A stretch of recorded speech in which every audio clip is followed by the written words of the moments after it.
Manjummel boys സിനിമയുടെ നിർമ്മാതാക്കളുടെ bank അക്കൗണ്ടുകൾ മരവിപ്പിക്കാൻ Ernakulam sub കോടതി ഉത്തരവിട്ടു. ചിത്രത്തിൻ്റെ നിർമ്മാണ കമ്പനിയായ പറവ ഫിലിംസിൻ്റെയും പാർട്ണർ ഷോൺ ആൻ്റണിയുടെയും 40 കോടി രൂപയുടെ ബാങ്ക് അക്കൗണ്ടാണ് സബ് കോടതി ജഡ്ജി സുനിൽ വർക്കി മരവിപ്പിച്ചത്.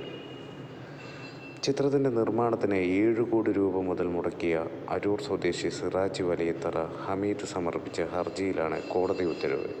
40% ലാഭവിഹിതം വാഗ്ദാനം ചെയ്ത് നിർമ്മാതാക്കൾ പണം കൈപ്പറ്റിയ ശേഷം ലാഭവിഹിതമോ മുതൽ മുടക്കോ നൽകാതെ കബളിപ്പിച്ചുവെന്നാണ് ഹർജി.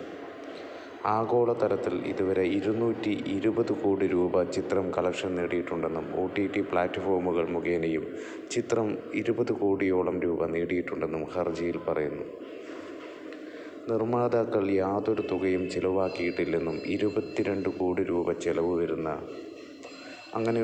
വരുമെന്ന് പറഞ്ഞാണ് 7 കോടി രൂപ വാങ്ങിയതെന്നും ഹർജിയിൽ ചൂണ്ടിക്കാട്ടുന്നു. ഹർജിയിൽ ചിത്രത്തിൻ്റെ നിർമ്മാതാക്കളായ സോബിൻ ഷാഹിർ, ബാബു ഷാഹിർ എന്നിവർക്ക് കോടതി നോട്ടീസ് അയച്ചു.